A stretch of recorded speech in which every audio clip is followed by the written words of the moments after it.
Check, mic check, 1, 2. Yo, is this thing on or what? What is going on, everyone? Welcome back to another episode of the Platform Podcast. As always, I am your host, Dex. If you're watching on YouTube, make sure to hit that subscribe button. Leave any comments for guests that you want to see on upcoming episodes. If you're listening to Apple Podcasts or Spotify, give us a follow.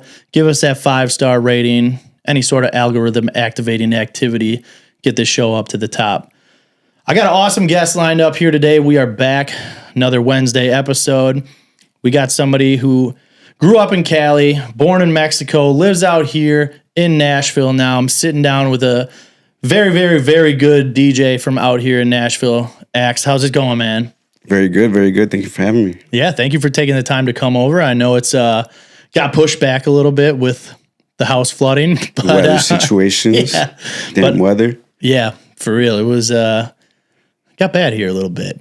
It wasn't bad like I didn't think it was bad because I'm from Wisconsin. So I was like, oh, this shit's not bad at all. But then houses aren't built the same and people don't have plows and everything out here that you would think that they have. So shit got a little messed up here. Yeah, being from Cali, I was like, damn, it turned into Club Penguin over here. And all the trees were falling down. I'd never seen that. Dude, I don't think that's a real thing. Like, how are we? It's 2026, and we've never heard of exploding trees ever. And now all of a sudden this year, it's just a thing. Well, I looked it up because I kept hearing it. Yeah. It was like, I felt like there was explosions and shit. Mm-hmm. And I was like, what? Why are the trees just exploding, like you said? And I guess it's just like they're too heavy, and then the water gets heavier when it freezes, and then it just starts snapping. And I guess the water also breaks down the trees, or like it makes them weaker. But how has it never happened before? Like, I've never, in my 30 years of life, I've never had it brought up to me of trees exploding until now. So now I'm like getting on my conspiracy theorist shit, and I'm like, so they fed the AI that shit I was reading? Yeah, exactly. They got me. You got me. But yeah, we got a lot of good topics lined up here today. Just some music, current trends and events that are going on. A lot for you to talk about from like the Latin side of thing, events here in Nashville and how those are going. And then going into a lot of the things here in Nashville where the majority of these bookings are all done by agencies and how that works out here. And then talking about agents and managers and things like that. But before we get into all that, let these listeners, let these viewers know a little bit about you. I know I said where you're from, but give us a story about the upbringing and what ultimately got you here to Nashville and DJing. All right, so when I was young, I used to actually produce music for local hip-hop artists and just started getting online with my production and selling beats. But so I used to be a pool boy, and that's where I was making all my money. But my passion was in music, so I really wanted that to be my job. But as a producer, especially like selling to local artists and online, like you weren't making enough to make it by. So my dad proposed that I start DJing. He's like, I have a good idea for you since you like music. He's like, why don't you start DJing, making a couple $100 a night, you know, doing little parties, quinceañeras, whatever you could get your hands on. Mm-hmm. And yeah, so my mom actually bought me my first controller, but I had to pay her back. My dad told me, he's like, your mom has a couple savings. Ask her for the money. She'll buy you what you need to get started DJing. You just got to pay her back once you start making money. And I was like, okay, like I didn't know anything about DJing at the time. So I kind of just bought it just because I'm not going to say no to money. He was like, you can make a couple hundred a night. I was like, all right, cool. Like, that sounds good to me. How old were you at this time? Like, is this still like high school, like that you're doing quinceañeras and stuff? Or how old are you? No, this was like, I was like fresh out of high school. Okay. Like 18, 19. Yeah, so I got my first controller and it kind of just sat there because I didn't know. And I honestly thought it was boring. Yeah. When I first like actually got my controller and I was like, all right, let's see what this is about. I was like, all right, you play a song, you wait in 3 minutes. All right, next one, 3 minutes. All right, next one. And I'm like, all right, this is boring. Like, I guess for the money, like, it's gonna be cool, but right now, like, I didn't see it, you know? Yeah. Your first time with the controller, you're like, all right, cool. Like, I guess when I'll get the gig, like, I'll figure it out. And that controller just sat there for a while until there was this hookah lounge that opened up in Palm Springs. Mm-hmm. So that's where I started DJing, Palm Springs, California. And I walked in there with my girl, and it was brand new. So there was nothing. There was no DJ. Like, they're barely setting up the furniture and everything. And I was like, oh, you know what? I should ask them if they'll let me DJ in here. Like, that'd be cool. Yeah. And I did. And they were like, all right, like, you got everything? You got speakers? And I was like, yeah, I got everything. So then I showed up, but I didn't know what I was doing at all. Like, it was probably my first time DJing. And I was like nervous, but I was like, all right, I'm going to do it. I'm going to make it sound cool. But I didn't know what I was doing. So it didn't sound cool at all. I was just playing like tracks and like filtering it out into the next one. Yeah. And it made no sense. But I guess what I was playing was good enough to where like the blends didn't matter to them. Because they're like, that was cool. And the people were like, like getting into it. Mm-hmm. Yeah, the song selection was probably very important. And they're like, oh, we like you. You're going to be our resident DJ. Boom. That's when I was like, all right, I really got to learn this. Yeah. And that's when I started getting into like the DMCs and like all these battle DJs that made it, to me, it was like, it's not boring anymore. Mm-hmm. You know, they were scratching, tone playing. I don't know if you heard the Red Bull 3 styles. Mm-hmm. They're like doing all these tricks with music.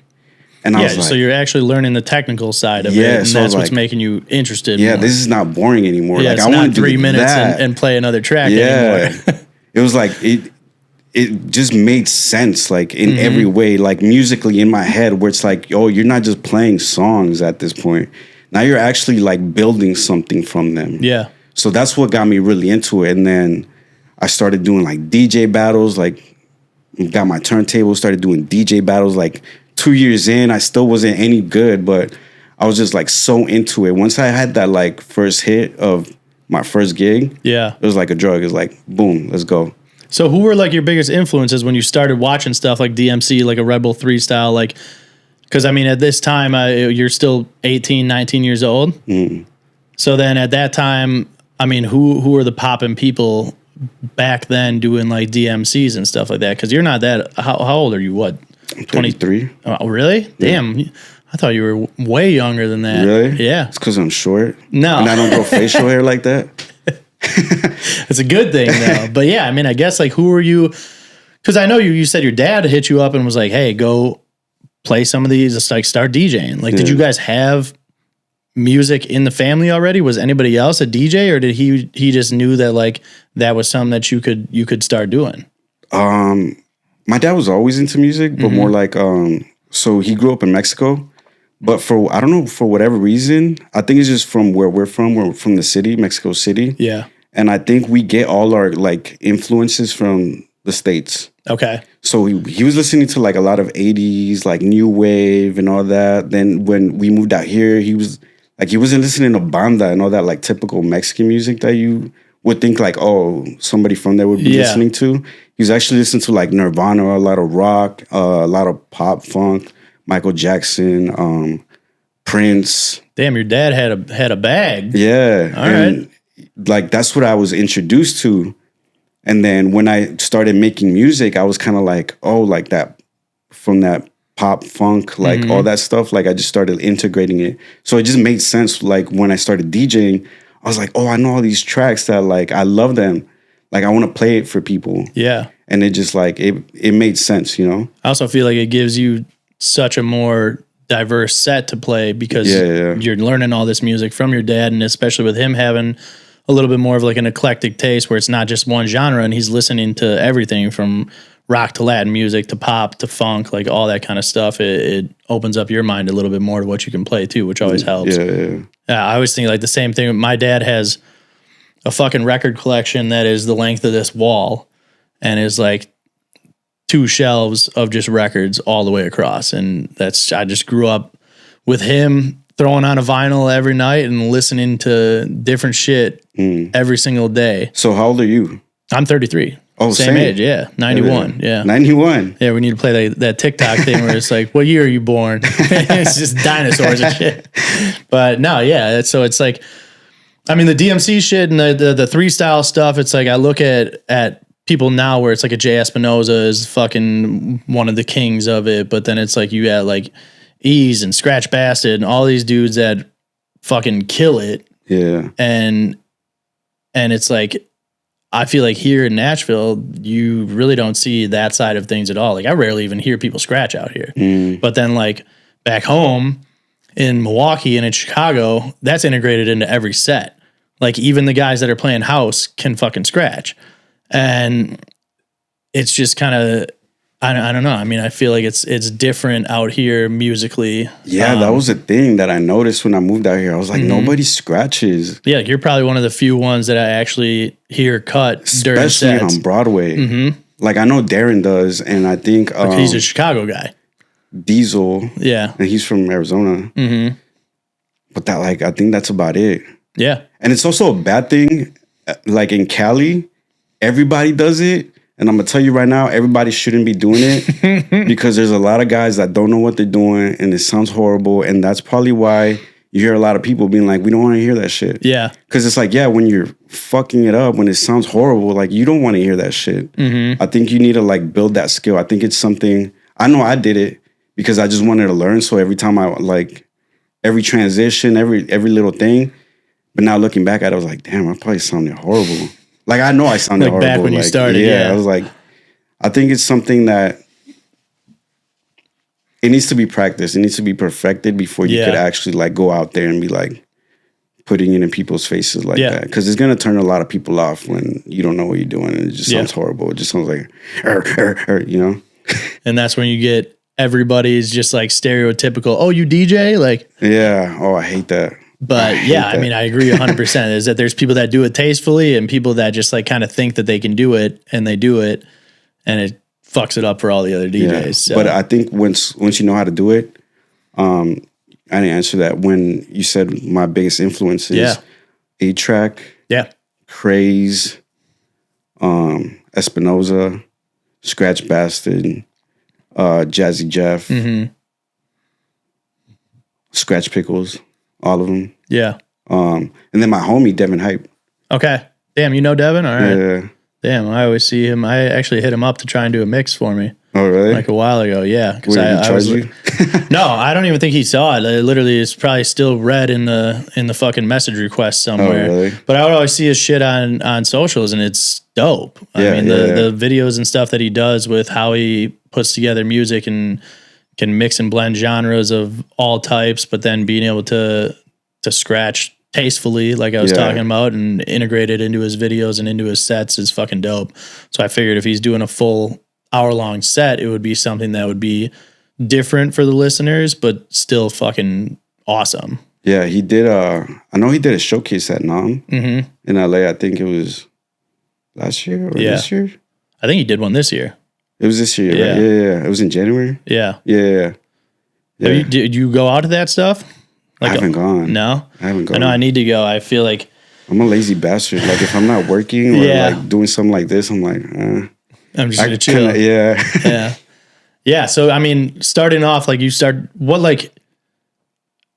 guess what kind of got you over the hump of being like, damn, this is boring, to then that first set you do, then they're like, all right, you want to be a resident, and then you were just like, I got to lock in. So then what did you start doing research in the first couple of videos that you watched got you into that or what?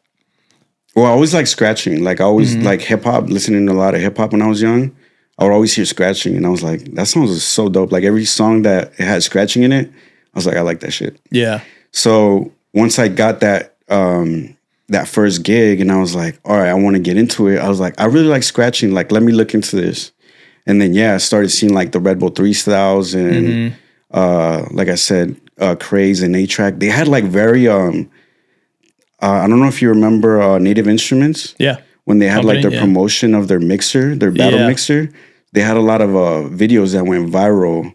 So those are some things that I was like, I actually got that mixer because of that. Really? That was my first mixer with my turntables. Yeah, I remember them talking about on a road podcast of like how they actually like partnered with DJs to build it. Yeah. So, and I forget which one it was. I don't know if it was like, it might have been one of the guys from Scratch Pickles that got like partnered with it. I forgot who it was. Well, I know Craze did. I don't know about. Yeah. And I know, I think A-Track did some promotional for them. Mm-hmm. And all those videos, it was like I was just watching them on repeat. But those are something like very technical. Like you wouldn't do that somewhere on club. Broadway. Yeah. That would be like, what is he doing? Like, let the song play or something. Yeah.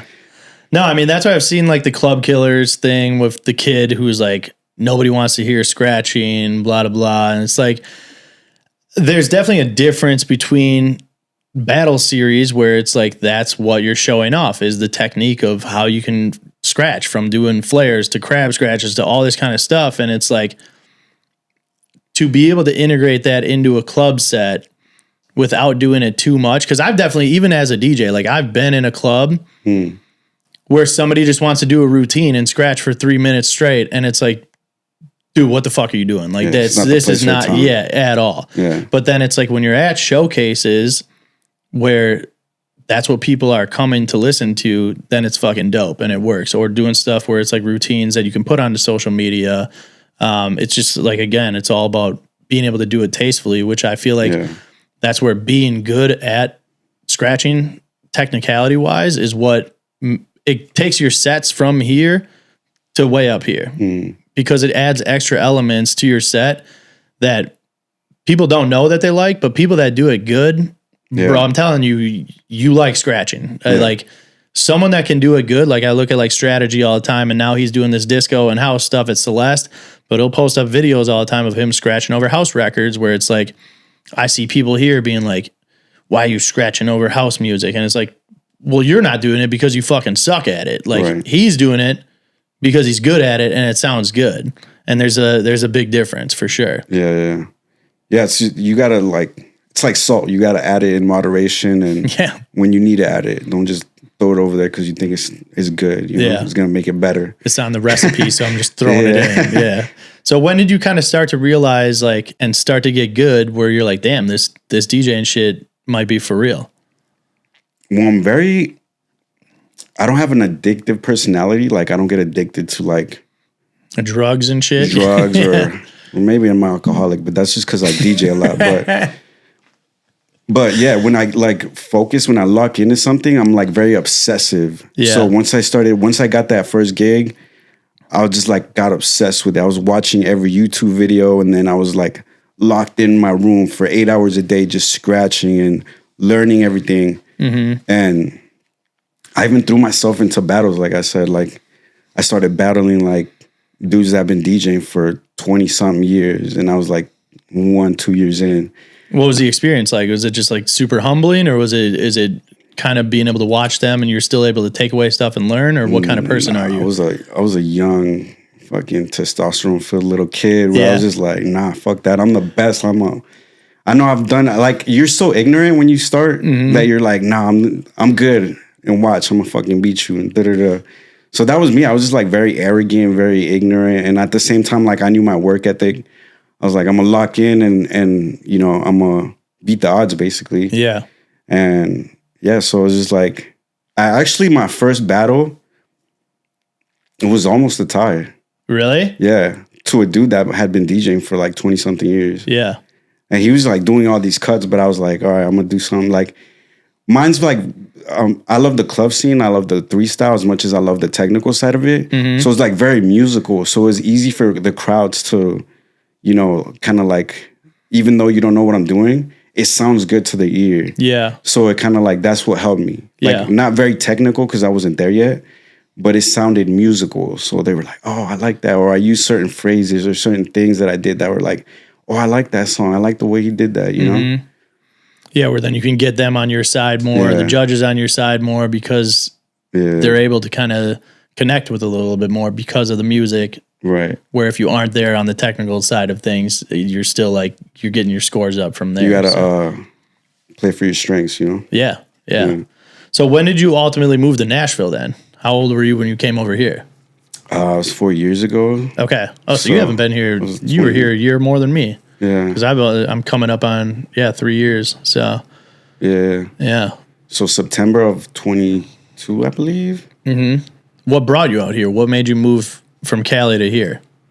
So I was a DJ for an artist out there. His name is Blake Lansing. Okay. He was like getting there. I think if he would have kept going, he would have like probably blown up, been like a Justin Bieber or something. Damn. Yeah, he was really good. So he found me, and he's like, I want you to be my DJ. So we were doing like shows around Cali, and then out of nowhere, I think he went to Nashville one time, and then he's like, I'm out.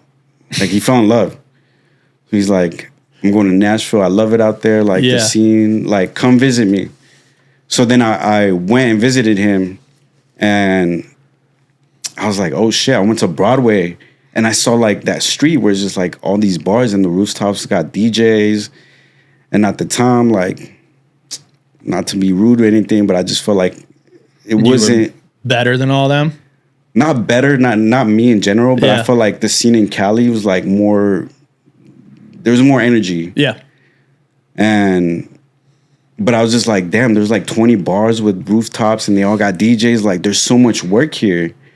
Like in Cali and Palm Springs, you had like 5 bars and that was it, you know? And if you didn't make it into one of them, you better hope one of them DJs dies so you could get a spot, you know? Yeah.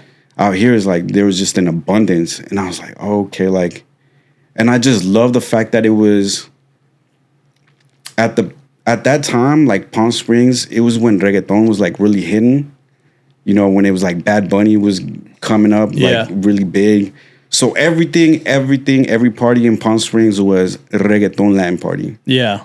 And I was like, damn, like every night, this is what I'm gonna play every fucking night. And when I came out here, I was like, okay, like they playing hip hop and they're more pop and EDM. And I was like, I like that. I like that part of it. Like I'm tired of playing the same songs. I'm tired of like everything's Latin. And if I try to do a hip hop party or like a pop party over there, like everybody's too cool for that, you know? They're like, nah, we want to hear the Bad Bunny. We want to hear like what's popping right now.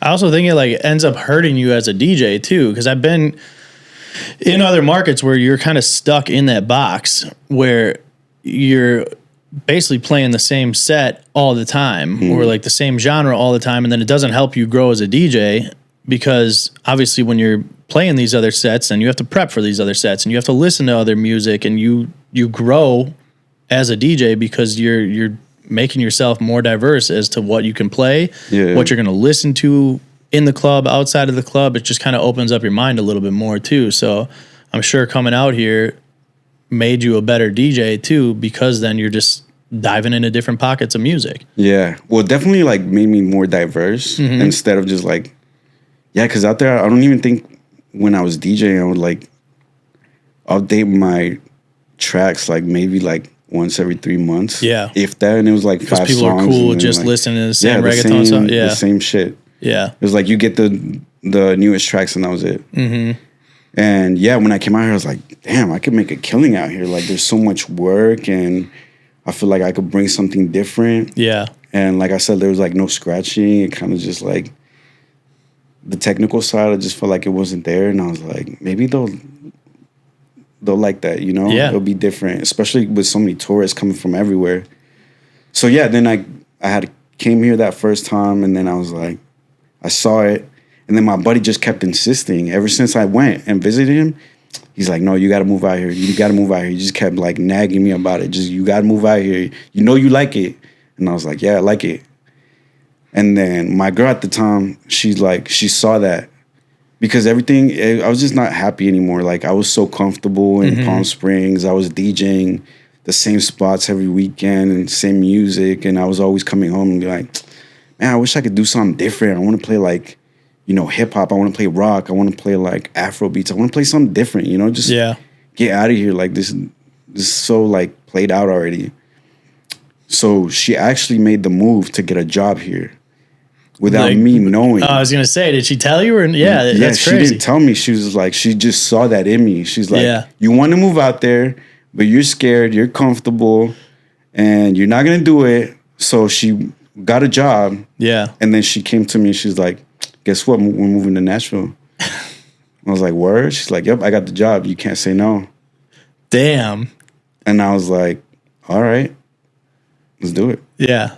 You're like, you don't really have a choice now. Yeah. So that's awesome. I didn't know that that's Yeah. ultimately the ultimatum that you were given, I guess. Yeah. I feel like sometimes you need that in life, Yeah. especially me, because I just, like I said, I'm a lazy fuck. I get comfortable, and sometimes I need somebody to just like slap me in the back of the head and be like, "Yo, wake up! You need to do something.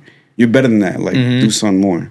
Yeah, and I mean, now you look at Nashville and it's fucking exploding, and there's so much stuff going on out here where it's like, I mean, we're getting entire new kind of neighborhoods built up. Like you look at Antioch and just what they're doing there, building new companies of like an in and out, and then obviously there's always new artists that are slapping bars together where it's like now we have Snoop Dogg having a bar on Second, and Kane Brown just announced that his bar is opening, and then obviously like within the last year you've had Luke Combs and Morgan Wallens and all these different bars coming in here. Yeah, Plus, I didn't know that before I moved out here. It was like totally different. Yeah. Of just like no actual country names on the bars? No, it was just like there was only a few. Mm-hmm. And the other ones were, like Tootsie's or like something like Nudies, where they's kind of like, they're just bars. They didn't have an artist name on it. Yeah, they were just like the staples that have been here. Yeah.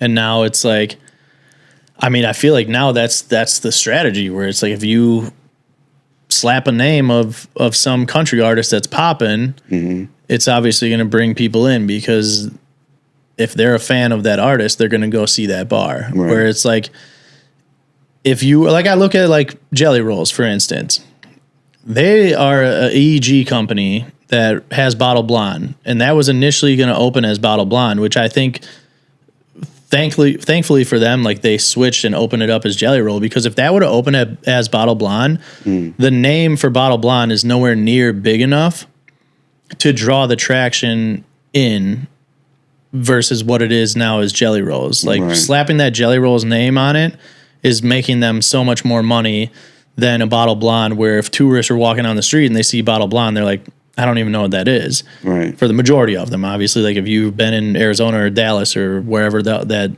these places are that have Bottle Blondes, then you know it. But everyone right now in country music, or like if you listen to them prior, you know who Jelly Roll is. Right. So it's like if you're walking down Broadway, I feel like a lot of these other bars kind of get skipped over, where it's like a Valentine or other places like that don't have the name behind them. Where if you're walking down and you're like, oh shit, Morgan Wallens, oh Dierks Bentley's, oh Kid Rock's, you stop into them a lot more. Well, Barstool is not something that I knew about, but I think Barstool, the difference is their promotion is like it's there. Yeah. So like you can't miss it anymore. Yeah. Because their promo is just like, okay. Yeah, which that I think is so different than also the majority of the venues, where it's like Barstool has their name and their following is massive outside of what these artists are. And obviously like it's different than the artists having the following because they're not putting out music, but they're putting out content, whether it's sports related or just like current events related. And then they obviously have podcasts of all different kinds. So it's like so many people know what Barstool is that like that obviously helps the draw for us especially being like off of Broadway. Yeah. Where like if we were on Broadway, we'd be fucking absolutely just printing money. And it's like, it helps with us that way. But then like you're saying, I mean, the promo side of things is something that we excel on. And I feel like we kind of have to, being a Barstool company and what they do with multimedia and all their advertising and everything. But Barstool is known for sports, right?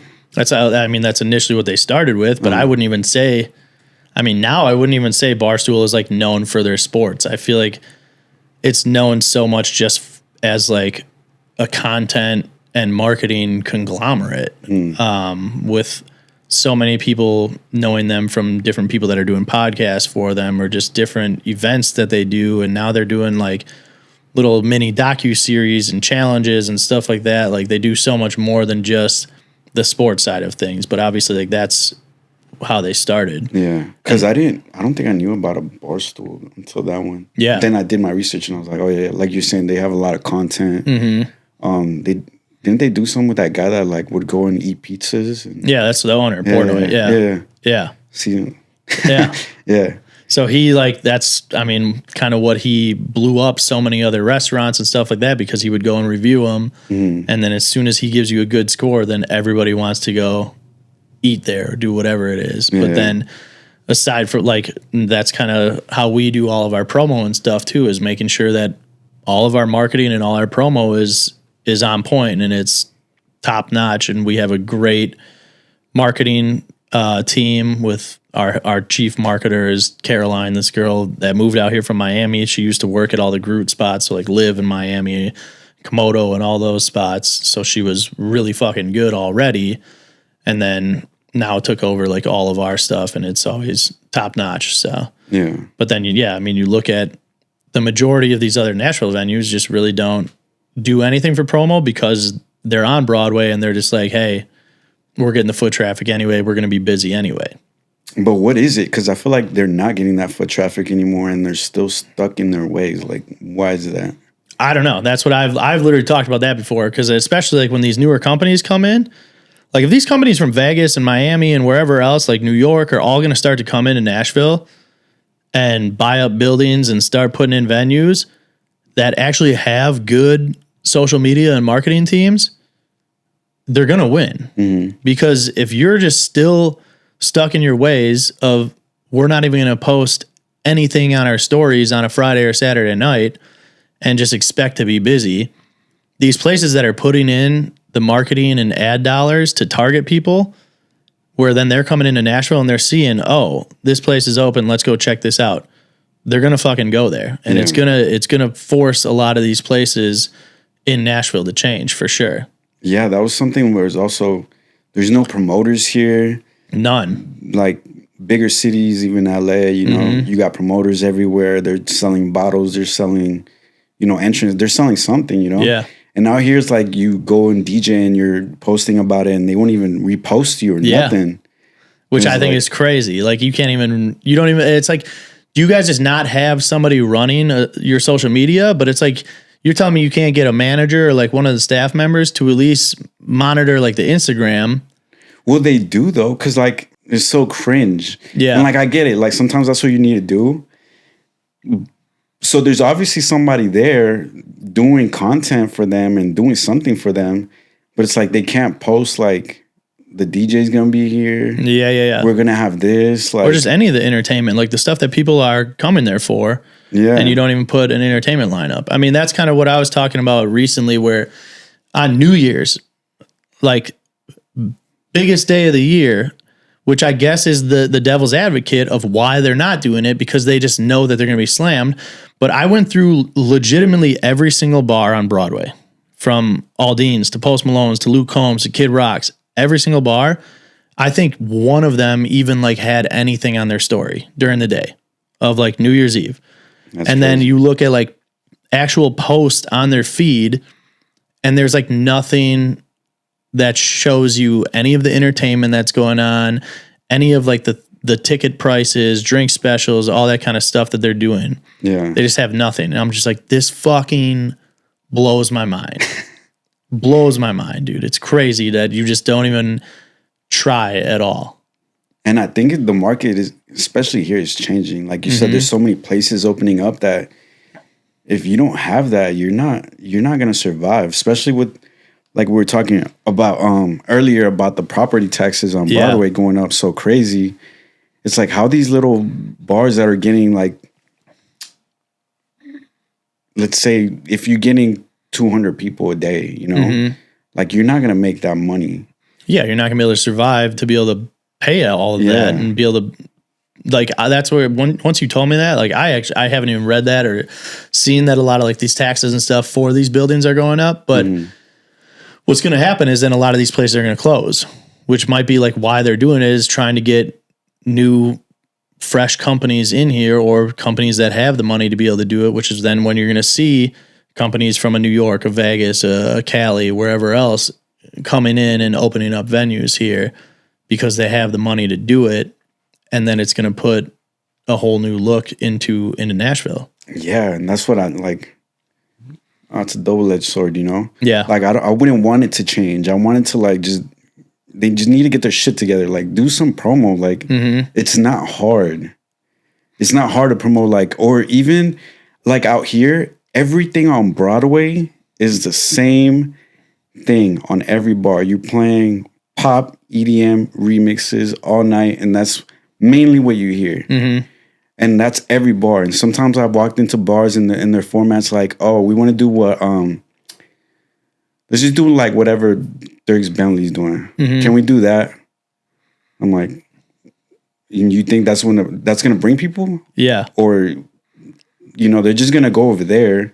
Like, there's no draw here. Just because I'm playing the same music doesn't mean they're gonna want to come here. Mm-hmm. Because A, they don't even know what's gonna be playing here, and B, if you don't have anything to keep them here, as far as like some of these places don't even have like proper lighting or, just an aesthetic, something.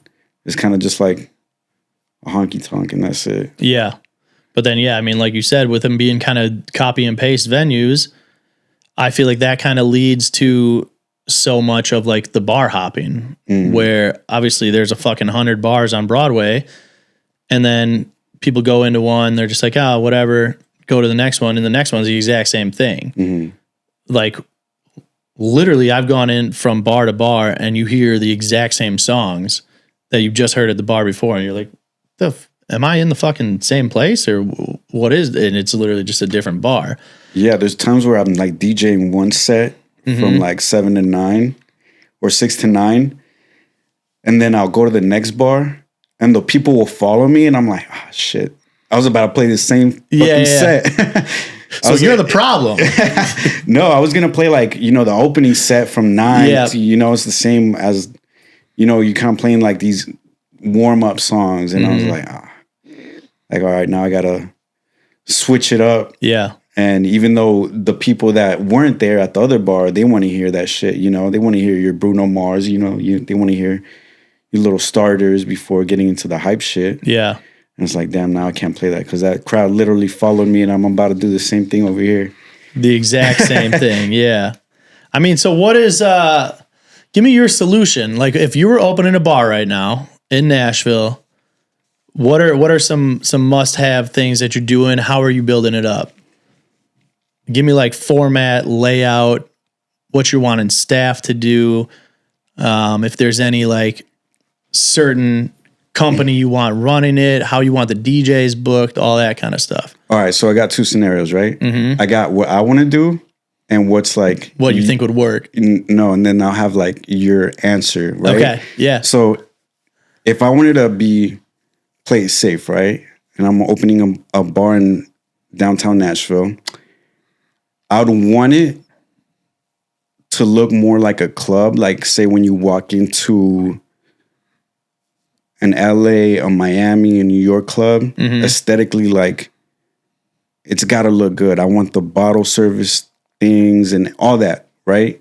Just like, I want you to walk, you're in Nashville, but you're walking in, and it just like, you kind of like have to take a step back and look outside and be like, oh yeah, this still, all right, I'm still in Broadway. So that, and then I would want to promote, everything has to be at night. Something has to be curated. Like, let's say like Thursday night, we'll do Throwback Thursday. Let's do like 80s, 90s, all the throwbacks that night. And promo the shit out of it. I want all my staff to promo it. Because we're all making money from that, the sales. If people aren't seeing it, then they're not going to come. And, a bartender might have a couple thousand followers that might want to come in, even if they're, locals. They're not, everything helps. Everything helps. So I would want my staff, I would tell them, like, it's not mandatory, but this is how we make our money. Let's all push it together. You know what I'm saying? Spend money on ads for social media, TikTok, Instagram, Facebook, everything. Put Eventbrite, So, because like 2 weeks ago, I was in LA, and I was like, I don't know what to do. I just go on Eventbrite. Even if you Google what to do in LA. Yeah, you can look up like, all the events. It'll come up. So and there's so many other platforms where it's like you have a Speakeasy, a Line Leap, a Wave, which is like Nash's platform. And it's like you can go through all these and see all the venues that are partnered with them. Because like they might not use Eventbrite, but they'll use one of these and could have all these different events going on at different venues to kind of find shit. Yeah, so I'll have them all curated. Like Thursday, throwbacks. Saturday or Friday might be like a hip hop night. And then Saturday will be like straight open format with a lot of like EDM and EDM country. Mm-hmm. Like stuff that when you're looking at those, you're gonna be like, it's not just gonna say like, oh, DJ Ax is playing. It's gonna be like 80s throwbacks, DJ Ax, drink specials, you know? So yeah, just heavy on the promo, heavy on the aesthetic, and just all my staff working together. Yeah. To make it happen. Because we're not gonna have a big name on the you know, on the bar. It's not gonna be like, oh, this is such and such bar. No, this is just gonna be this bar, but it's gonna be popping because of A, B, C. Yeah. And then I've had this idea. Have you heard of like, there's a restaurant called Assholes or something like that? Yeah. You know what that's about? I mean, there's like an Ed DeBevick's in Chicago where it's like a restaurant that all the staff are dickheads to. Yeah. So I want to open a bar like that. Yeah. Where even the DJ like shits on you. Isn't that how? What was the spot on Second where like the bombing was? I thought that's how that place used to be. Is it? I forget what it's called, but I think that's like that kind of style of restaurant. Whereas like you come up and you order something, the server's like, "Wow, you're getting that?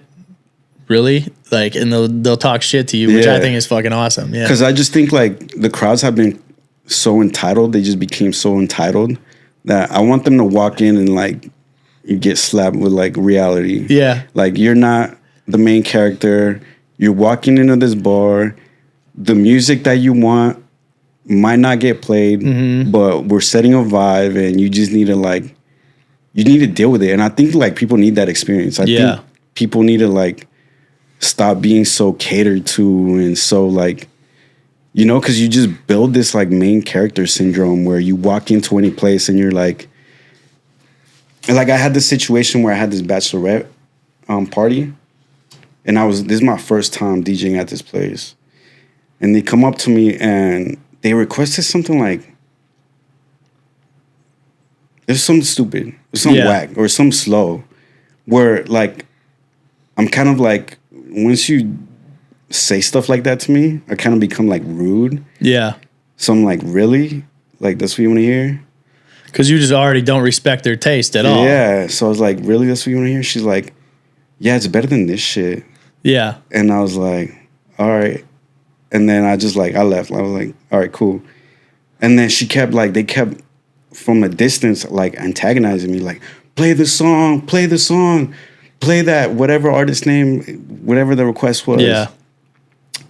And then another one from the same group came. Can you play this song? I was like, maybe in a little bit. She's like, come on, it's better than this. Like, I think I was playing like, maybe I was like switching to like reggaeton or something, like switching on and out. She's like, can you at least play something like in English? And like just being like so rude. And it's like, would you talk to somebody like that, like at the grocery store or like anywhere else? So I was like, I have this sample of Beavis and Butthead. Yeah. And it says, hey, can you shut up? So, like, I went back to the board and I was like, I faded it out. And I was like, can you, because I kept hearing them and loud. I was like, can you, like, shut up? And they knew what I was talking about. They understood it. Like, I'm talking to you. Like, shut the fuck up already. And they got pissed. Yeah. And it was my first time DJing there, mind you. So they all, like, start, like, flipping me off and, like, going boo. And, like, it's this group of, like, 15 bachelorettes. And they walk out all, like, and they're telling people, oh, this DJ fucking sucks. He won't play my shit. And they walk out with their middle fingers up like that, walking out of the bar. Yeah. Imagine that. All from not hearing a song that you can just listen to. Like, imagine you being staff or you being a manager and being like, you see that. Mm-hmm. Like, damn, this DJ fucking just killed the vibe right now. But, dude, like, it's so hard for me because, like, obviously as a DJ, you're like, oh, like, you're playing for the crowd at a lot of these open format spots. But then at the same time, it's like, dude, if I'm a manager there or something, I'm not going to get mad because I'm like, well, these people are fucking dickheads and, like, can't just sit here and it's not a fucking Spotify playlist. Yeah. So, but I mean, just if you were to see it, like, not even knowing the context of it. Yeah. It would be like, what the fuck just happened here? Yeah, for sure. This guy's, like, the first time here and he's, like, driving this group of 20 women out of here. Mm-hmm. I mean, just aesthetically doesn't look. Yeah, the doesn't best. look good for you. Yeah. But I mean, I feel like at this point, everything gets blamed on the DJs anyway. So Yeah. you're getting blamed regardless. Even when the club doesn't promote and nobody shows up and they're like, oh, this DJ sucks. Nobody's staying here. Like, Yep. Still goes back to you. why would you want to stay when there's only 5 people here? Yeah. I mean, it's definitely something that just kind of always comes back to us, unfortunately, which fucking sucks. Oh, yeah, but that idea of the bar, I want it to be like that. Where I could just talk shit to you, but like I don't have to be scared about it, you know? Yeah. I could just like if you request something stupid, I'm like really? Like, get the fuck out of here. Get out of my face. Yeah. Like I want to talk like that. Sucks. Or even get on the mic and be like, actually play the song and be like, look what this dumbass just requested. And like watch everybody just like look at you. It's like an anti-request party. Like it would be funny to do something like that where it's like everyone puts in their request and they put like their name of who requested it, and then the people that have shitty requests, you can like call them out for it. Yeah. Like if somebody requests like some old Drake song, you can be like, look, this dude must be going through a breakup or something. Yeah. This dude's stuck in his 20s. Like just talk shit to them, you know? Yeah. So where are you all like booked right now? I mean, I know you said you were just doing like your first time playing at that spot, but then outside of that spot, what are all your residencies right now, or main spots that you're playing at? I'm pretty scattered, but I'm at Lucky, Whiskey, Daisy. I got my Latin spot once a month at Ibiza, Nudies, Lona. So you still got a bunch on the roster right now. Yeah. Yeah. I know there's more. Where are they all booked? Like Chiefs. Oh yeah, our Chiefs and Lucky Bastard are all booked by like Bill, right? Yeah. Okay, and then like Daisy's goes through Gig Finesse, Whiskey River is same Premier. is from Premier. Yeah. So okay, so the majority of your spots are all booked through like an agency. Yeah. Aside from what is Ibiza? Are you booking it yourself? No, that's our little party that we do once a month. Yeah, that's okay. Yeah. But then that's what I'm saying. Like you're booking it yourself. Yeah. The majority of these other spots are booked by agencies. Yeah. So how much say do you have in like rate for things, or like what kind of feedback are they giving you guys on like what music to be played there? Is there any sort of accountability from these agents? Like, are they ever even in the building? Never in the building. That's something that I didn't also from moving from Cali is how these agencies work. Luckily, I didn't have problems like getting in the scene here or like getting booked here because I think I just met the right people like right when I got here. Yeah. But the way they work just throws me off. Yeah, it's a lot of politics. Yeah, because it's like like you said, like they don't show up. The bookers sometimes not the general managers. The general managers are at the place, but like I guess whoever would be above a GM, they're usually not in the building. Like directors of the company, anything like that, whether it's like a director of ops or director of entertainment, any kind of stuff like that.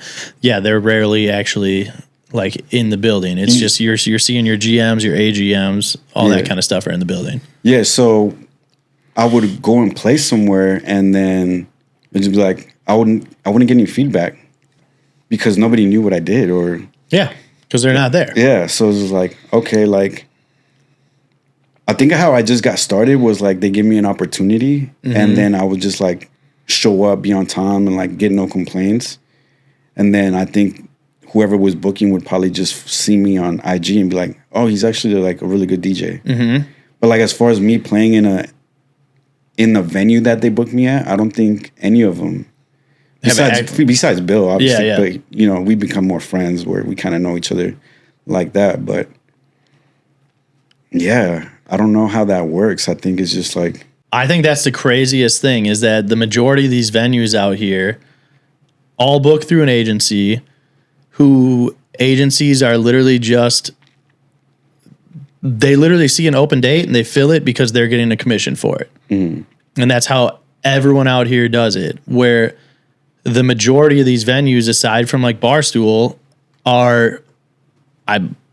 basically all booked through agencies. I mean, like TC Group has like their guys and they're only booking their guys anyway. So it's the same shit as them having an agency. but then all the rest are either booked through like Jam Factory, Premiere, or Gig Finesse or whatever else. And it's like, there's just zero accountability for any of them because they're never in the venue. And what they end up booking is just who is like friends with the company, or it's just people that have been there and played there, and they could be good, they could not be, they might not even be doing anything to add value for the company, but because they're already on the schedule, they just copy and paste it to the next week and just kind of keep the same thing going. And then these companies and agencies are just getting a check every single week because they're booking and filling the DJs for them and making it easier, where it's like you only have to do one thing tax wise, they handle everything else and sending all the W-9s to all the DJs that they're booking. But I just don't, I see the value for like bands because I think that's harder to book. But like for these DJs, to not have accountability is fucking crazy, because the majority of these agencies don't even know like what the vibe is like in the venues because they're not there. So then they don't even know like what these DJs are playing, if they're even fitting the format that works for the venue, or if they're just shit and not even playing remotely close to like what the venue wants or needs. And then you don't even see like how they act professionally, if they're out here just getting fucking drunk and hanging out, or if they're actually good with the staff, if they're good with the clientele that's coming in there, if they're bringing in people, if they're not bringing in people.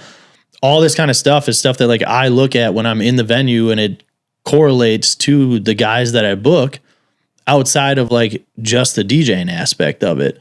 But then obviously on top of it, like I know the guys that I'm booking are good DJs because I sit there and listen to them. Right. I hear them play their sets. I know that they're good, versus just like filling in a person because they're a body and there was an empty slot at the venue at 9:00 that night. Yeah. And then on top of that, when I was going through these agencies, there were venues that like specifically sought me out to be like, yo, we want him playing there every weekend.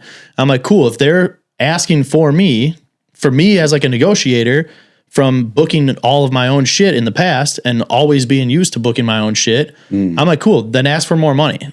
Like if they're going to be specifically asking for me, then I want more money. Yeah. And then they just don't fight for you. So I'm like, what's the point of having an agency then if you're not even going to fight to raise my rate if I'm the one asking for it? And also, like, if you're raising my rate and you're getting a percentage, aren't you getting more anyway? So why wouldn't you fight for me? Yeah. And then it's like with kind of like the new DJs and the undercutting and stuff like that, I feel like the majority of these agencies, if you do go to them like that, they're just like, nah, whatever, we'll just give it to the next guy that does it. Right. And then the venue's not going to be like fighting for you either. They're just going to be like, oh, well, he's not available. All right, next. Yeah.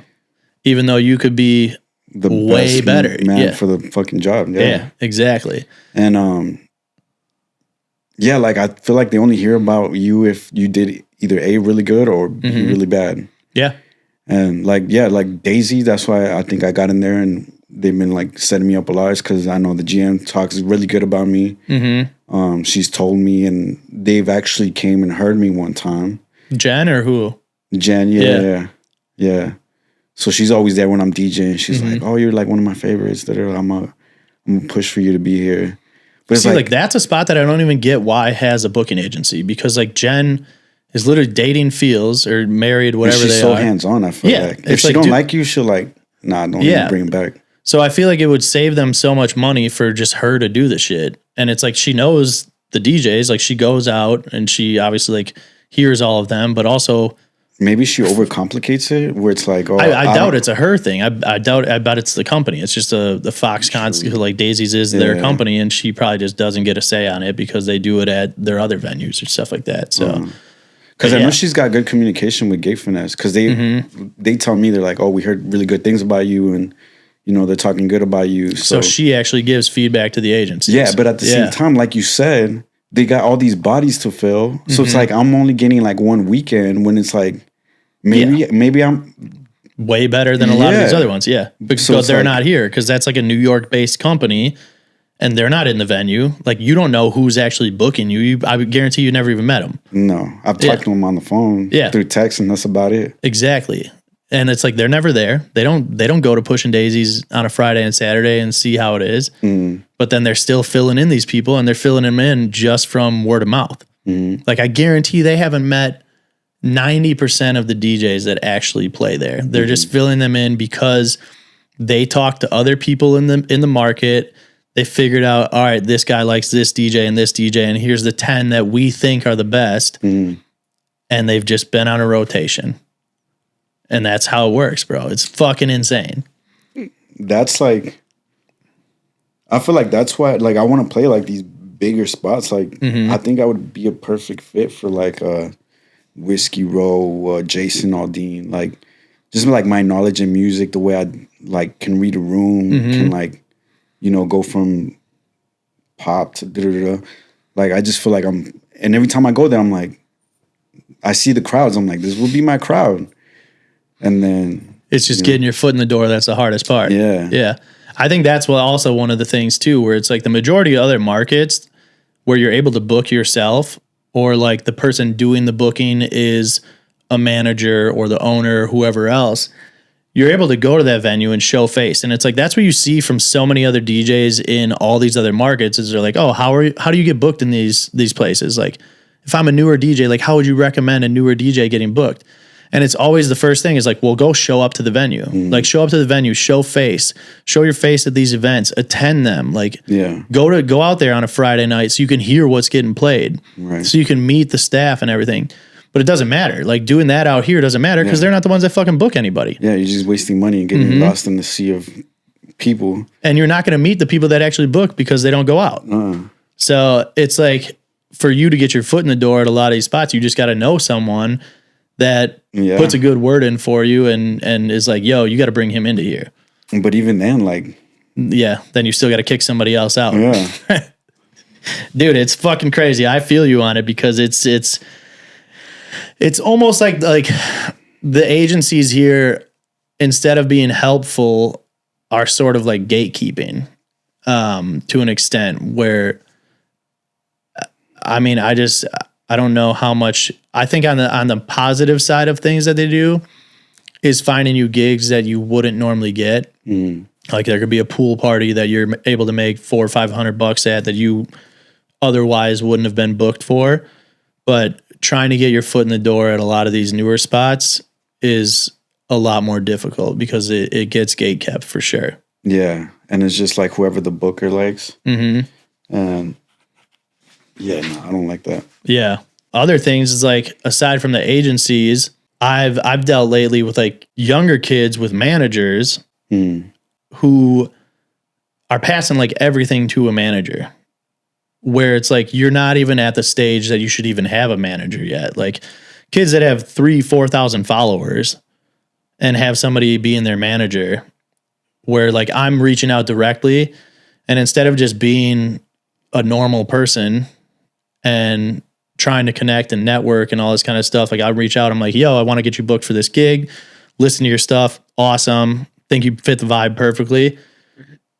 Instead of giving like a normal interaction of being like, yo, cool, like, appreciate it, man. Like, love that you've been listening to it. I'm playing here, here, and here. Like, come check it out. Let's meet, put a face to a name. Just get a message back being like, yeah, just talk to my manager, email him here. And it's just so unpersonable that like instantly I'm like, all right, well, I already just don't even want to book you. From where? Where are they from? From here. They're here? Yeah. In Nashville? Yeah. From Nashville acting like that? Yes. Who like, it sucks because like, dude, I saw him play an event. I was like, damn, this dude's good. And then we have an event, like we just partnered with Azure that's coming over from New York. Huge, massive party that now is in 9 different cities. And in New York is like one of the biggest parties in the city. And now we brought it to Nashville and are doing it at Virgin starting in May. I hit this kid up because I'm like, stylistically, like, this kid would be good for it. And he doesn't even say like hi or anything. He's just like, yeah, just connect with my manager. Like, so unpersonable, where it just makes him come off as like an egotistical dick. Yeah. Where then I'm just like, fuck, dude. Like, why would I even want to deal with you at this point? Hit up the manager, and the manager just like, no, not a good fit for us. Like, doesn't even give anything back. And then I'm like, well, is there any feedback as to why? Because that's how I am. I'm like, cool. Give me like feedback as to why. Like, why isn't it a good fit? Right. And that's literally, he just goes, he's like, no big deal, man. Just not a good fit for us. And I'm like, dude, as a manager, one, you're doing a fucking shit job because that's fucking awful. Like, at least pitch something. Like, is it not a good fit because the music isn't fit stylistically? Because it is. Because I listen to the fucking music that you put out. Yeah. And you'd be able to play all the shit that you put out on a bigger stage or doing support for one of these artists that we're bringing in. And also, too, as a manager, if it's like a money thing, then give a fucking pitch back, dude. Give me some sort of rebuttal to be like, yo, this sounds cool, but the money's not right. Right. Like, don't just be like, no, dude, we're not interested, bye. So you didn't even get to the point of what, the budget or nothing? I gave him like the layout of everything, like all the dates that we had, the party that we're doing, like past sets that are being played, and like showed them what the event is like in case they didn't know what it is, but I'm assuming he does because a bunch of artists that are fucking massive have already played it. But yeah, that's literally just like, nah, dude, doesn't fit for us. And I'm like, well, you played a support set for side piece that is literally the exact same style of party that we're going to be doing. So I know it's a good fit for you because I was fucking there. Like, and it's just crazy to me. And then on top of that, it's like, you have 4,000 followers right now, dude. Like, I don't even put out music and I have more followers than you. And I don't even put out like music on SoundCloud like that. But the times that I do, I put out good fucking edits that I know are going to go crazy and have like 30,000 streams. So in the one fucking edit that I've put out has more than like all of your shit that you've put out. And then you want to be a little diva and just like not be personable, which I think is crazy because it's like, dude, you can network so much more too, where at least just be like, yo, yeah, shoot me a text. Like, let's connect. Like, come see this show. And I'd gladly be like, yo, let's do it.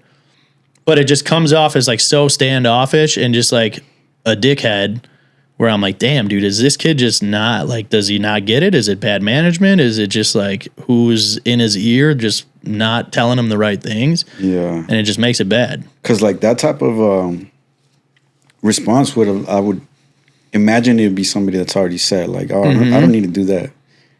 Like, I don't need, but like, and maybe he is. I mean, maybe he's some rich kid that like doesn't need the money and he's just DJing because of the art. But then why would you have a manager at that point? To only try and get like massive gigs, I guess. But I don't know. I mean, you're passing up on gigs that are very, very good for you and they align with your brand for what? That's crazy. I asked because that sounds like some like LA like. Yeah, for sure. Like that kind of like. Because I was gonna ask you like, that obviously turned you off, right? Yeah. But maybe like other bookers in other bigger cities, they're like, oh, this motherfucker's hard to get. I better get him. You know. Like, yeah. I don't know. I think people in bigger cities have like a different mentality. Yeah. Because there's also like those bookers that they'll see like 80,000 followers and, you know, and they'll just book somebody because of that. And not even look that like, bro, you're not getting any engagement on these 80,000 followers. They're all fake. That's some crazy shit. Yeah. I don't know how people are not aware that we could tell what's fake and what's real. Especially when you're like, when you have, like I said, 80,000 followers. Yeah. You got fucking, I don't know, like 5,000 likes, but 2 comments and 1 share. And it's like the comments are from a fucking bot anyway. Yeah. They're like, oh, send me this post. Like, how did you, like, do you not live in social media that you know, like, okay, like this makes sense. Like, at least fake it right. Like, buy your comments and do something. Make sure they're not all fucking from Pakistan or something or India. Like, you know, some some that looks right, but I feel like some people do, and then they'll forget one post, and you go back and you're like, oh shit, that just gave it all away. Yeah. No, I mean, I see motherfuckers with more followers than John Summit, and they're not even getting booked locally. I'm like, dog, like, there's no way that you think that people don't know that you have all these fake followers. There's no way. But it does trick some people, right? Yeah. Because then I see people like that, and then they be talking to like bookers, and they'll be like, oh yeah, he's got like such and such followers, like we're gonna book him because of that. And I'm like, yeah, dude, if you got 1 million followers on the gram, you should be able to do a ticketed event. And if you can't, like, that's how I would book it. I'd be like, cool, yeah, you got all these followers, we'll book you, we're gonna sell tickets, we'll pay you off the tickets. And that motherfucker's not selling any tickets, and then guess what, he's not getting fucking paid. And I'd be like, well, that's how. I feel like as a booker, I would do my due diligence and just be like, all right, like, well, yeah, that's he's got, like, I've never heard of this kid. He's got such and such followers. Like, that's a lot. And just go through it. Yeah. And does it make sense? And he's got to have a link to something else, like maybe SoundCloud, YouTube. Yeah. And then, like, all right, like, there's nothing here. Yeah. There's just a big number on the top, 80,000 followers. That's it. With 4 streams or some shit like that. Yeah. Yeah, I agree, man. It's mind blowing that people just don't see it, but there's a lot of people. There's some out here. Yeah, there's a lot out here. Yeah, there's a lot in Cali that I know, and I'm like, you faking the funk. I wanted to get some of the guys on here from the ones out here that do it, because I do think it would be a very, very good conversation to have of like, because there's got to be some positives to having fake followers. Well, yeah, the look of it. Yeah. And then, like I said, like some bookers don't they don't do the research. Yeah. They just see the numbers and they're like, all right. Yeah, and it'd be interesting to like pick this dude's brain to be like, so what are like the positives? Think he's gonna finesse you too? For what? Like, just be like, nah, they're real. They're real followers. I mean, they're real likes. Come on. Yeah. I've called some people out like that. Yeah. They're like, no, I get they're real, like, you're just being a hater. Yeah, you're like, a fucking idiot. Come on, bro. No chance. But let's talk a little bit about the Latin side of things out here, because obviously we talked about coming from Cali, playing a lot of these reggaeton sets, and then coming out here, you got the Ibiza party at Ibiza, where it's a Latin-inspired set and party based around that. I know that you've done stuff in the past at like Brigada with like Julian and some of these other guys. But tell me a little bit about like the Latin scene here versus obviously Cali, where it's a very, very prominent Latin market in the majority of the state of California. And Latin music is definitely more accepted out there, I would think, than here. I mean, here, I feel like Barstool is different just because we are definitely more open format as to what we're able to play versus a lot of the other Broadway spots of being able to play more Latin music, being able to play more hip hop, being able to play more like peak hour Vegas, Miami club style EDM too, but just kind of being able to dip into everything. But is that what you're seeing at a lot of these other venues that you're playing at, or how are you able to kind of mix in Latin music to a lot of these sets, and how are people reacting to it out here? I don't think I've switched my style a lot from when I came from Cali. Obviously, like, I'll dial it back a little bit on the Latin because it's like over there, that's all they want to hear. Out here, it's kind of like that's only like a little pocket that you reach into. Yeah. But yeah, just it's very different, and I didn't know. There is a big Latin scene here. Yeah. There's a lot of Latinos out here. Dude, when you guys have done your parties before, it's fucking, every time I see them, I feel like they're packed out. Yeah, like the Gasolina comes out here every month. Yeah, because you guys have had EU from, Julian has had like EU from Atlanta, who I've listened to a bunch before, but he's come out here. Like, you guys have brought out other DJs and shit too. Yeah. But then, yeah, you guys did the Gasolina party with you and, who's the other DJ on that with you? Johnny. Yeah. What's it? It's Johnny like Johnny. Mezcla? Yeah. I thought it was mezcal, like tequila. No, mezcla. Yeah. It's a mix in Spanish. Mezcla. Johnny Mix. All right. Yeah. Johnny but yeah, Mix stuff like that party is fucking looked like it was packed out too. Yeah. And like all the stuff that I used to see at Brigada was always fucking packed. Yeah. Brigada's always packed on Saturday. Yeah. Whenever we do, whether it's like Gasolina, whether it's our art party, we just did the Benito party at Chiefs. That was packed out, sold out at a place like Chiefs, which if you know Chiefs is like country bar. Like Saturday, Friday, whenever I DJ there, it's like pure country. But they gave us the go ahead with the Super Bowl Benito party. Yeah. And it was like sold out. That shit's crazy because I would think of Chiefs being a place that fucking wouldn't even play Bad Bunny's halftime show if you would have told me. The other one, right? Yeah. Dude, I would have guessed that. I would have been like, damn, dude, I'm surprised they're even letting you play Bad Bunny there. Yeah. No, they loved it. Yeah. They loved it. Yeah, no like, shit, because you're fucking making them money. Yeah, because it was like sold out and just like the energy was there. The energy was crazy in there.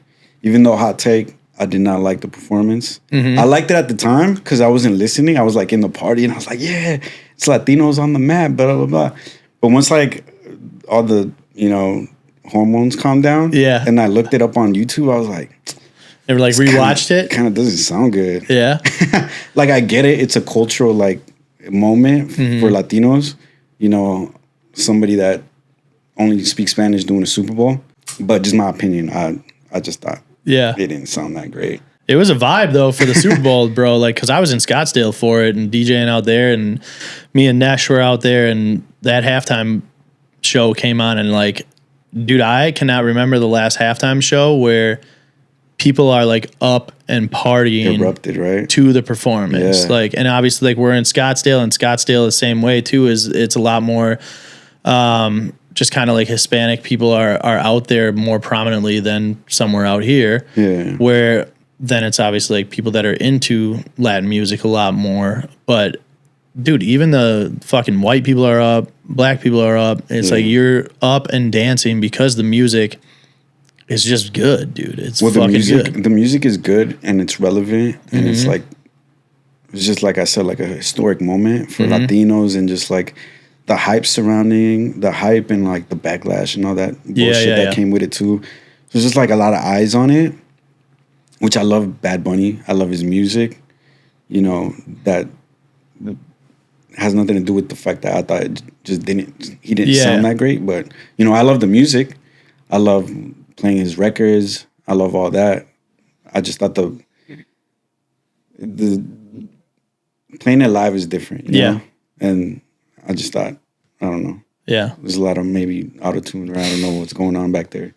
He's got to do it all for the bust out all the stops for the Super Bowl, Yeah. But it was, that party was fucking amazing. And I'm like so happy that they were open-minded to letting us do that. And that's huge. And it was a great turnout. And they're like, well, can we do this again? Like they actually want to like start something Latin there in that room. Yeah, do it with a bunch of different parties. I mean, my homie from Milwaukee does different like themed parties basically like every month, where he'll do a Drake night and a Future night and a Chris Brown night and a Rihanna night and a Beyonce night, where it's like you guys could do some shit like that, where it's like, you had Benito night, you could do a fucking El Alfa night, you could do all these different Daddy Yankee night and throw it back. Like you can do all these different Latin inspired people, Farruko, and just fucking do a different theme every time and just kind of play into something different, where it's like then you're able to kind of target different artists as like the theme and promo for it. So then people will come out for that,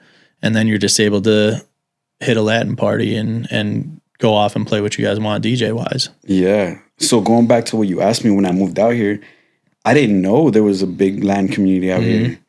In fact, when I moved out here, I didn't have time to come and look at the apartments that we moved into. And it was in Antioch. Yeah. And I just saw like they sold me the dream, like it looked beautiful in the pictures, like it looked like a nice spot.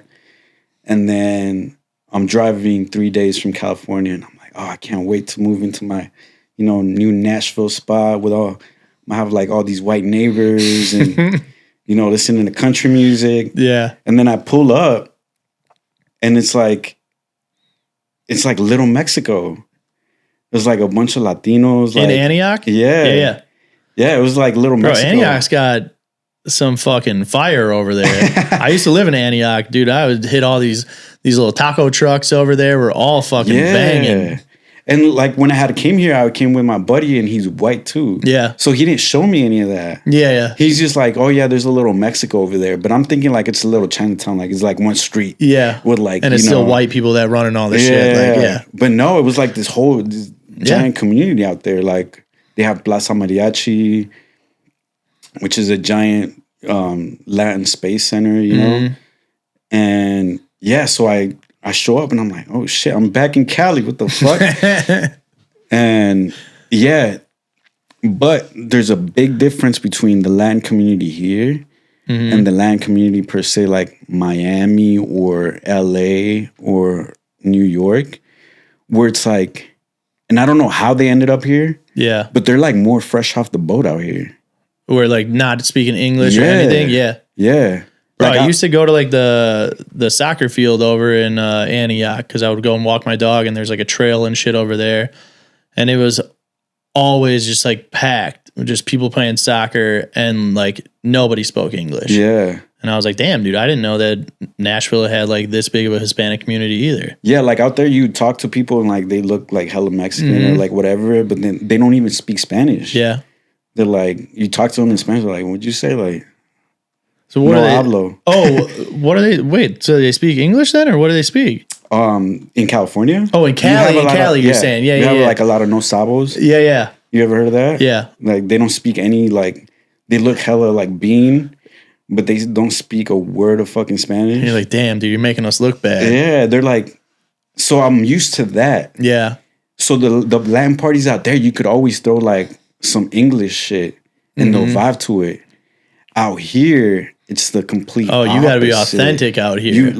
You play one English song, it better be the only one. Yeah. And it better not be the whole song. Yeah. You better get out of there quick, because they'll turn around and look at you like, ¿Qué está haciendo, papi? Come on, switch it up. And it's like, to me. That means, what are you doing? I speak Spanish. Yeah, see, you learn something. Yeah.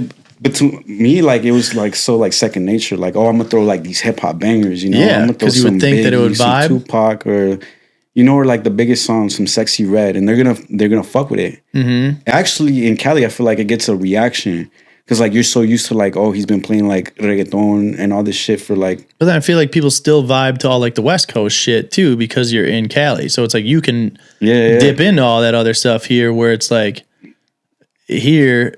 You're on the complete other coast, so it's like the West Coast stuff almost doesn't hit as much either. Mm-hmm.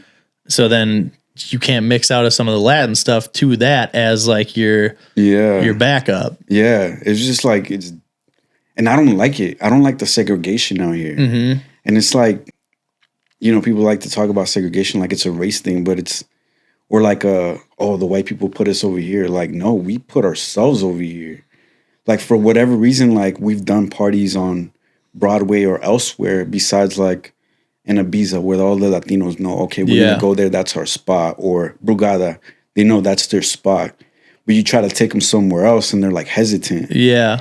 But it's like, why? Is the music the biggest thing you think though? Of like why they're hesitant? Because they're not gonna hear the kind of music that they want to hear?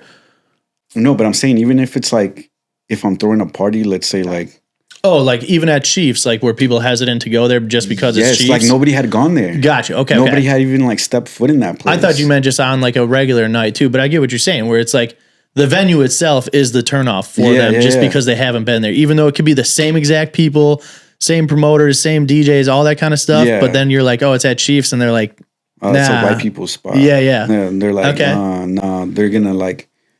Sometimes I think that we're trying to trick them, Yeah. Like I'm trying to trick you into listening to country music. No, I'm gonna play what you want. It's still a theme party, bro. Yeah. And it's like I don't like that. And it's also with like the hip hop, or like say like you have an Afro beats. It's like never. I think just how like the Benito party showed Broadway that there's money to be made. By doing different shit. Yeah, not doing copy and paste. But at the same time, if the community wouldn't have showed up, they're going to be like, wow. And this is why we don't do it. Yeah, exactly. Yeah. But if the community it's like a win-win for the venue, because they're like, all right, if it does well, then it's good, we're going to make money. And if it doesn't, then we can be like, all right, we fucking told you. Yeah. Yeah. Which is fucked up. But I just feel like the community has to like show up and like stop being scared of, stop putting labels to everything, you know, like wherever I play, I'm playing Latin. It might not be the most of it, but I know y'all like fucking Pitbull and Iconopop and all that. Like, it's stuff that we all heard, you know?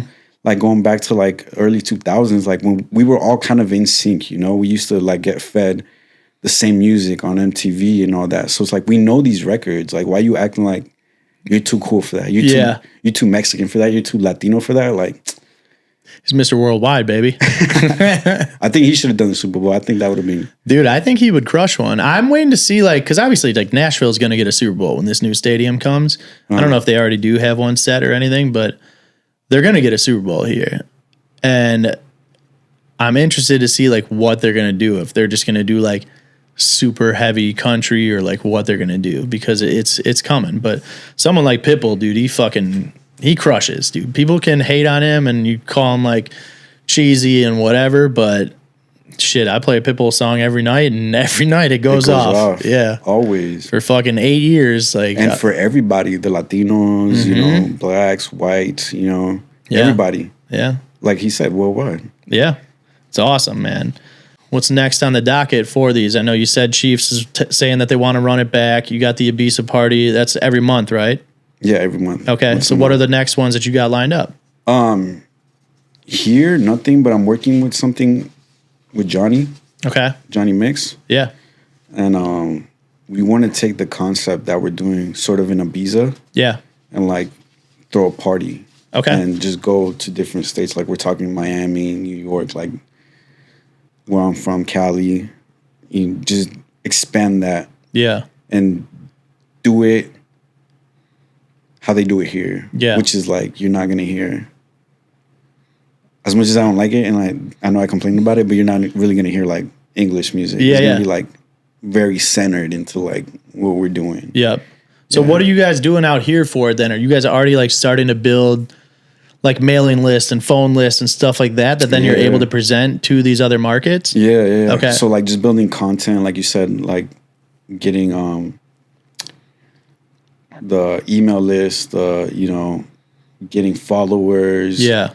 And just, I feel like right now we're just like locking it in, like getting the feel of what works and what doesn't. Gotcha. As far as promo, as far as like what, I think we're very social media oriented. Right now. Yeah. Where it's like everything you see, you're on your phone like most of the day, right? So it's like, at least for me, I know I'm trying to figure out like what catches everybody's attention. What's going to make you want to come to this party? Yeah. And if it's got to be some like, you know, cheesy video or like a skit, like let's do it. Like whatever it is to like get you to know that we're having this party and it's going to be lit. Yeah.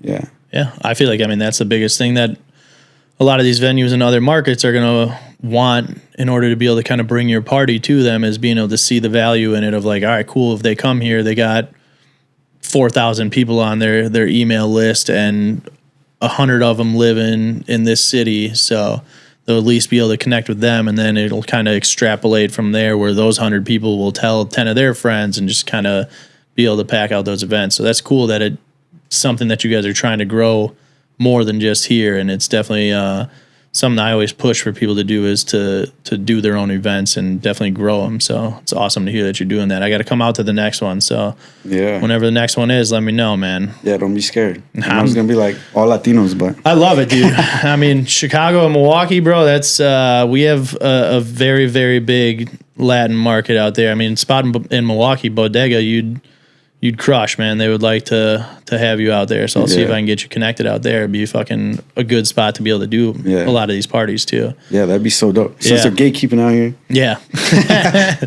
Nah, dude, that's one of my favorite things. I mean, being able to connect with other DJs and like help other DJs out has always been something that I will forever do. I mean, I feel like the gatekeeping side of things and like something that like old head DJs always do, but I mean, I send music to people all the time. I send my set histories to people all the time to help them prep for other stuff. I have no issue with it. But as far as like networking, dude, is I think the biggest thing in the music and nightlife industry, and it helps so many people. So if I can connect somebody with another person and it allows them to get put on and do some cool shit, I'll do that shit every time. So it's awesome. That's another thing that like out here, everybody's very like helpful. Yeah. Dude, I've talked about that so much on the pod, and I think it's just like the Nashville music scene kind of like code of ethics out here where it's like so many people are collaborating with each other from like the country music side of things where it's like you have all these people collaborating in songwriting and production and putting together all these tracks where it's kind of carried over to the city as a whole, and especially like with the DJs. Like I've talked about it so many times. Logan Garrett was just on here. I've had Zoo Mob, Ryan Lee on here before. I've had Dirty Darren and Diesel and all these other guys. And it's like at any minute, I could hit up any of these guys and be like, yo, I'm working on this thing production wise. Like, you got any advice on this? And they would all be like, yeah, for sure. Yeah. And help instantly, I bet. So and it's cool because then you talk about other markets where it's like back home in Cali or even in Milwaukee and Chicago. And it's like you do that and people are like, nah, dude, I'm not giving you any of the sauce. Yeah, you figure it out. Yeah. Go watch a YouTube video, figure the shit out yourself. Yeah. Yeah, no, but I love it. I love the southern hospitality out here. Mm-hmm. Yeah. That's awesome. It's like everybody, I feel like everybody that I've met has been like great people. Yeah. Helping me out in any way they can. Yeah. You know? You'll get some haters here and there, but that's everywhere. But for the most part, too. They'll like lie to you. And they're like, yeah, we'll help you out. Yeah. And then they're just like, just never. Yeah. Like, damn. Even they're nice when they blow you off. Like, yeah, sure, buddy. Yeah, and still be nice about it. All right, well, I got a new segment I'm putting onto the show today. Something that got brought up to me by my designer, Michael. And I actually thought this was a really good idea and something that's going to be able to play out well for the clubs here. So, calling this Hear Me Out. It's going to be a segment where all these guests on the show are going to talk about a song that shouldn't work in the club, whether it's cheesy, it's just played out, it shouldn't work, but that shit hits every time. So, Hear Me Out, but Village People YMCA hits every fucking time. Slaps. Every time, dude. It has no reason to, bro. It's shit's old as hell. It's fucking, dude, but it works every time, man. Would that work in other states? Dude, I used to play, Sopa and I used to play YMCA. It was like, we did it as a joke, bro. But like the original. Yes. We did it as a joke. Remix. And started doing it in Milwaukee to the point that, bro, like every single time that we played it, the entire crowd would do the entire dance. That's crazy. And it got to the point where it was just like an inside joke between like us and the bartenders and the managers and shit like that. We'd be like, all right, we're about to play it. And the venue would just go crazy. I would think like maybe in New York it might not work. Dude, I bet it would. We'll see. We'll see from some New York DJs. We got to get your answer. If you guys got videos of you dropping YMCA, we need to see it. All right, I got one. And then they could try this one out too. Because this one always hits here. Yeah. All right, hear me out. Con Night Joe. Ooh. The Would regular? That just work here? Or the Rednecks remix? The Rednecks remix. Yeah. The one that they do the line dance to? Yeah. Would that just work here, or is that? We gotta see, every time man. I play here, that shit goes works. Off. Yeah. And you think like little banjo kazooie music, like nah, come on, banjo kazooie, bro. Yeah. Those are two good ones, man. I'm gonna add them to the list. So that'll be good ones to start us out strong. If you guys got any, throw them in the comments, man. I'm gonna clip this up, put it on the reels. Let me hear your "Hear Me Out" song, because I know you guys got them. Those staple go-tos in your set that you're like, damn, I don't even know if I want to play this. It shouldn't work, but it hits every time. Next time I go to Cali, I'm gonna play Con Night Joe. I'm gonna see if it works. They look at me funny. Maybe like, damn, Ax has changed. Yeah. Nashville changed this guy. Nashville changed him bad, damn bro. It. Yeah. Let's get him back. Yeah. Well, let's get onto this platform playlist. Give me your top 3 songs right now. It could be top 3 tracks that you're playing out in the club, some you're listening to in the car, some you listen to at home, at the gym. any of your top 3 favorite tracks right now. What do we got? So I was thinking about this because I saw it on the notes. And I wanted to give you something different, which is stuff that I listen to. Yeah. But probably wouldn't be something I ever play. All right, so first one. Secreto Victoria by Fuerza Regida. So this song is like, I don't know if you know what a corrido is. Corrido? Corrido. You're the second white person I talked to that says it like that. Say it again. Corrido? Well, say Can it you again? roll your R? Sometimes, dude. I don't fucking know. Corrido. Corrido. Yeah. Okay. I told somebody that, and they said, like a corridor? no, they said, there's a soup. Okay. Elbow soup. Coditos. Oh, They're yeah. like, oh, you're talking about the soup. I'm like, what? Yeah, she's like, coritos. I'm like, what are you trying to say? And like, it's not a soup, it's music. Yeah. Like, no, coritos, that's a soup. Is and it? then she showed me, yeah, it's an elbow soup. Because it's coditos, like elbow, codo, coditos, like. Yeah, she's like, oh, you're talking about soup. I'm like, no, it's corridos, like regional Mexican music. Okay. But it only has, for the most part, it only has guitar, a bass, trumpet, and that's pretty much it. Yeah. So just 3 elements. Yeah, and No drums? no drums. Damn. No. So the bass, I think it's called a. Mexicans are gonna hate me because I'm gonna get this wrong. I think it's called the carpeta. Okay. Or no, carpeta is something. It's called something, but the bass has like this little like, kind of like when they hit it. Yeah. It kind of That's like, kind of emulating your drum. Yeah. Okay. Yeah. It goes like yeah. So Secreto Victoria is a corrido. Yeah. But it has Jersey in it. Really? Yeah. So it's just like double timed or what? So it's no, because a corrido is like around the same BPM. Like Okay, it's it's like already 130. Yeah. Like 70-ish. But it's got like that Jersey Club bounce to it. But it's got that Jersey Club beat. Okay. So corridos are in thirds. Yeah. So it goes 1, 2, 3, 1, 2, 3. Yeah. It's not like instead of 4s. Yeah. So Fuerza Regida, what they did is they added that extra step, and then they infused it with Jersey. Yeah. They have a song with Marshmello. Okay. I don't know if you probably heard it. I probably have. I fucking listen to everything, bro. And it's I'm like, excited to listen to this now. it's like that one's more EDM Yeah. with corridos. It's just adding that extra stuff, like you open up to like different genres. Yeah. So you're structuring the song in a completely different way now. Yeah. But it was, I think it was pretty popular. The one with Marshmello. Yeah. I forgot what that one's called. But yeah, that's one. So that's corridos. He calls it Jersey corridos. Yeah. Yeah. So it's like the Mexican music with Jersey beat. Okay. Yeah. I like that. And then my next one is called Farben Blind. And this is German. Where are you finding this shit? This is like just shit that like I come across and I'm like, You're like, damn, this is tight. this is dope. Yeah. Because this has like a very like hip hop pop Yeah. feel to it. So it's Fairblind by Nina Chuba. Okay. So it's German, but I think what I liked about it is because she kind of sounds like Karol G, but she's speaking German. Yeah. But the song's like, it's like this poppy, and then it's got these like dramatic strings at the end. It's like very cinematic. And you don't understand a word of it. No, it's but still it's just good. like, it sounds good. Yeah. Okay. This is what I feel like when white people listen to Latin music. Yeah. It's like, oh, okay. Like, I don't know what he's saying. But it's fire. But it hits. Yeah. And then I got Shoots by Yame, and this one is French. Really? Yeah. So you're just coming across these from like And this is my diving through like Spotify music. or what? Yeah, this is not like shit I looked up. Like, this is like, Yeah. I've liked this for... Bro, your algorithm's got to be crazy.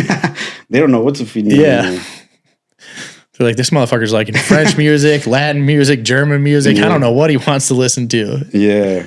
Yeah. So that one is French, but it's got like this very like trappy hip hop vibe. And he like sings. He's got like a very like this motherfucker hit a note and like it hits. Like very talented with the vocals. Yeah. I don't know what it's saying, but it sounds like an anthem. Okay. Like it sounds like some gangster shit that you hear in a movie. I'm gonna send it over to my buddy is French Canadian, and he likes a lot of like this French music, and he plays in the NHL. So it's like he said locker room wise, they get a lot of like French music because so many of them are like French Canadian or from overseas. So I'm gonna see if it's one that he knows. Yeah, and then if you want to do like if you like it, yeah, the music videos all go next hard level. Yeah. Okay. Like the Secreto Victoria, there's like a shot where like the camera goes into the guitar, and then it turns into a bridge. Yeah, it's crazy. All right. I gotta check them all out then. I did say I need to put this stuff on YouTube too, because it's like obviously for like Spotify you can't always find all of it because it's like if a remix isn't cleared or stuff like that, or it's only out on SoundCloud. So it's like I have to put these playlists on SoundCloud, Spotify, Apple, and then should do it on YouTube for the ones that have videos for them. So well, yeah. Well, just idea. if you made it this far and you're like listening to this, just look up the videos. Yeah. All right.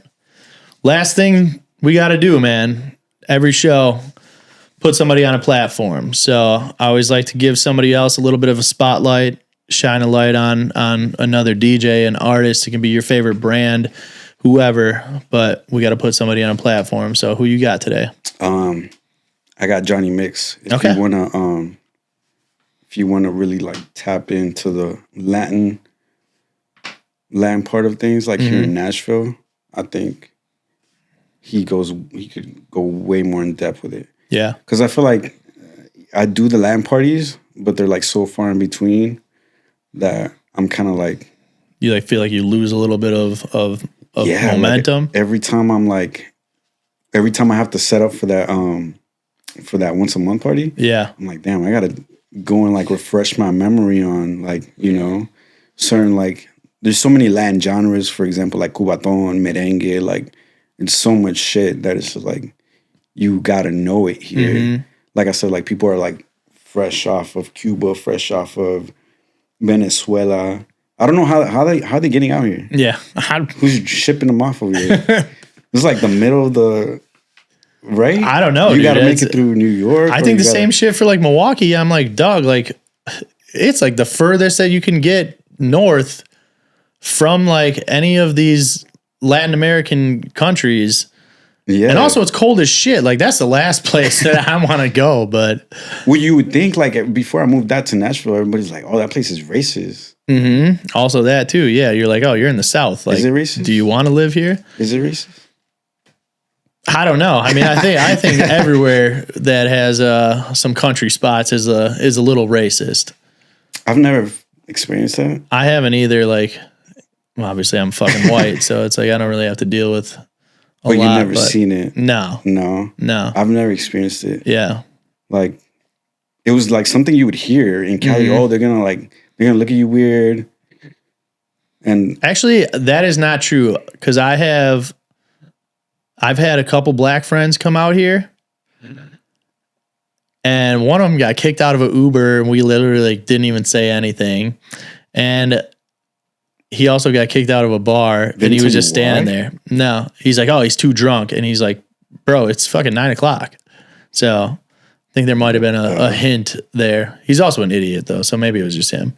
Maybe it's the vibe. Yeah, I don't know. Yeah. Well, because like to me, the Latinos are like, every time I come like across like, I'm gonna say a real Latino, I'm a real Latino, but like they look at me and they're like, do you speak Spanish? Yeah, that's like the first question you get. Yeah. And it's like, do I not look? Yeah, what do I do? I don't look Hispanic enough? Yeah. Yeah, I don't know. Is it the tattoos or like the light complexion? I don't know.